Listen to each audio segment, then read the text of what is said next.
మన జీవితంలో కొన్నిసార్లు చిన్న విషయాన్ని కూడా మనం పెద్ద సమస్యగా ఊహించుకుంటాము. కొన్నిసార్లు నిజాన్ని దాచిపెట్టాలని ప్రయత్నిస్తాము. అలా దాచిన ఆ చిన్న విషయం ఎంత పెద్ద దొంగతనానికి దారి తీస్తుందో ఈ కథ చెబుతుంది. మరి ఆలస్యం చేయకుండా ప్రసూనం సి విద్యార్థులని ఆహ్వానిద్దాం. వీరి గురువు శ్రీవేణి గారు. గట్టి చప్పట్లతో వారిని ఆహ్వానిద్దాం.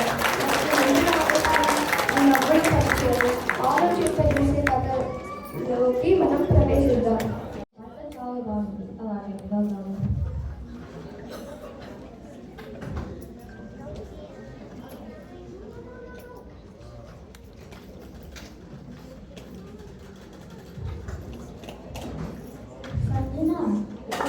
స్నేహితుడు వాళ్ళ మాట చెప్పాడు. వాళ్ళు ఇల్లు కొనుక్కోవాలని అనుకుంటున్నారంట. ఆ సంఘటన నాకు చాలా బాగా అనిపించాయి. మనం కూడా ఇల్లు కొనుక్కోవాలని అనుకుంటున్నాం కదా, మనం కూడా ఇల్లు చూద్దామా? అలాగే తప్పకుండా చూద్దాం. వచ్చి వెళ్దామా? సరే వెళ్దాం.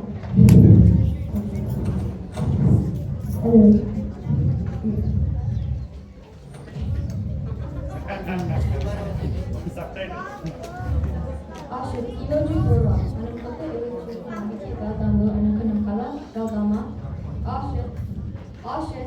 ఏంటి ఆశిత్, ఎన్నిసార్లు పిలిచాము ఏమీ మాట్లాడటం లేదు. మనం కొత్త ఎదురు చూద్దామని వెళ్దాము అనుకున్నాం కదా, వెళ్దామా? సరే వెళ్దాం. లోపలికి వెళ్ళి రెడీ అవ్వు.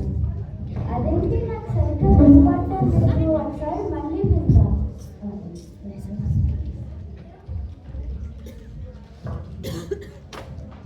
అమ్మో, నాకు సరిగ్గా వినపడటం లేదు. ఇప్పుడు ఎలాగా? ఈ విషయం అందరికీ తెలిసి చెప్తారు. విషయం ఎవరికి తెలియకూడదు. ఎలాగైనా జాగ్రత్తగా ఉండాలి.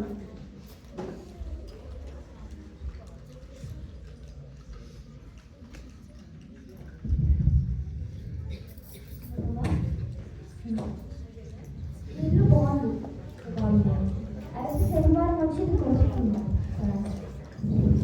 సంజన, నేను ఆఫీస్కి వస్తాను.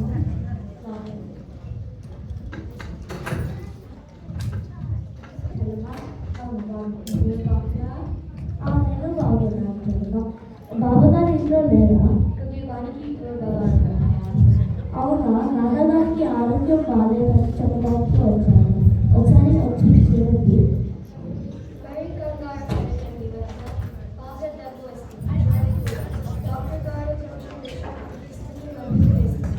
అయ్యో బలి అలాగా నేను తప్పకుండా రాస్తాను. నాకు రావాలి. పిల్లలు కనిపించడం లేదు. అవును. కూడా తీసుకుని రండి కొద్దిగా. మావయ్య మరియు అత్తయ్య గారు పిల్లలు చూడాలని అంటున్నారు. అలాగే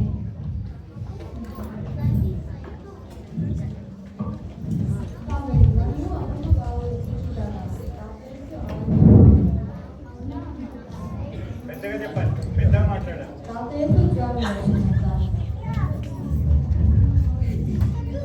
పైకి ఇవ్వమ్మా, పైకి వెళ్ళడం లేదు. తాతయ్యకి జ్వరం వచ్చిందంటే చూడడానికి వెళ్తున్నాం. నాన్నగారు రాదని చెప్పి అందరం కలిసి వెళ్తాం. మైకి ఇవ్వమ్మా. లేదు, మా తాతయ్యకి ఆరోగ్యం బాగాలేదు.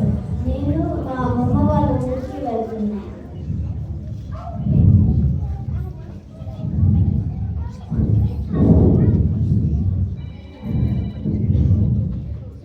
ఆశ్రిత్, నీకు ఈ విషయం తెలుసా?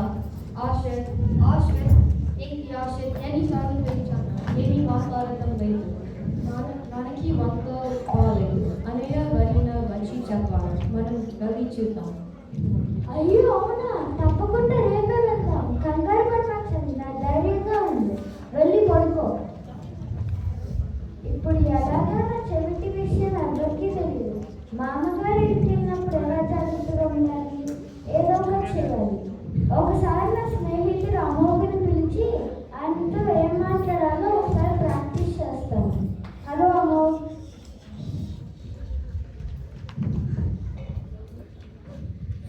హలో అశ్వత్, ఒకసారి మా ఇంటికి వస్తావా?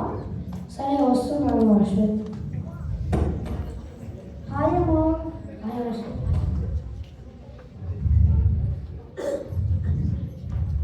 నన్ను ఎందుకు ఇప్పుడు పిలిచావు ఆశ్రత్? ఈ మధ్య నాకు చెవులు సరిగ్గా వినబడటం లేదు. మా మామగారికి ఆరోగ్యం సరిగ్గా లేదు. నేను ఆయనను ఒకసారి చూడాలని అనుకుంటున్నాను. ఆయన చూసేటప్పుడు ఆయనతో ఏం మాట్లాడాలో ఒకసారి మీతో ప్రాక్టీస్ చేయాలని నేను పిలిచాను. నువ్వు నాకు సహాయం చేస్తావా? తప్పకుండా సహాయం చేస్తాను ఆశ్రత్. సరే, నేను నిన్ను కొన్ని ప్రశ్నలు అడుగుతాను, నువ్వు నాకు జవాబు చెప్పు. సరే ఆశ్రత్. మీ ఆరోగ్యం ఎలా ఉంది? ఇప్పుడు బాగానే ఉంది ఆశ్రత్. అవునా? నాకు ఇప్పుడు చాలా సంతోషంగా ఉంది. మీరు ఏ మందు వాడుతున్నారు? నేను ఇప్పుడు టైలరాల్ వాడుతున్నాను ఆశ్రత్. అవునా? బాగుంది. అది మీకు సరైన మందు. నీకు వైద్యం ఎవరు చేస్తున్నారు? డాక్టర్ ఆర్డర్ నాకు వైద్యం చేస్తున్నారు ఆశ్రత్. బాగుంది. ఆయన మీకు సరైన డాక్టర్ గారు. ఆయనకి అంతా వదిలేదు. మిమ్మల్ని రోగాభివృద్ధిని చేస్తారు. ఈ మాటలు చాలా చక్కగా ఉన్నాయి. నేను ఇలానే మాట్లాడతాను. చాలా ధన్యవాదాలు. సరే ఆశ్రత్, కలుస్తాను.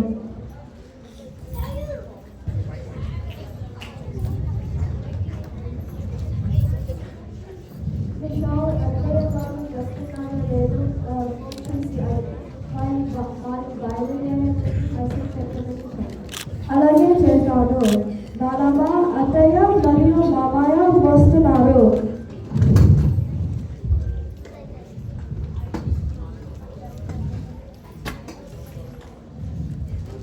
మా అమ్మమ్మ మా తాతయ్యకి ఏమి వంట చేసి పెట్టిందో ఏమో. అది తిని మా తాతయ్య జ్వరం వచ్చి మంచాన పడ్డాడు. నాన్నకి ఎలా ఉంది? అలాగే పట్టుల పని చేస్తున్నారు. తెలియడం లేదు. డాక్టర్ గారు ఏమిస్తున్నారు? కంగారు పడకండాలి, కొంచెం ఓపికగా ఉండమన్నారు.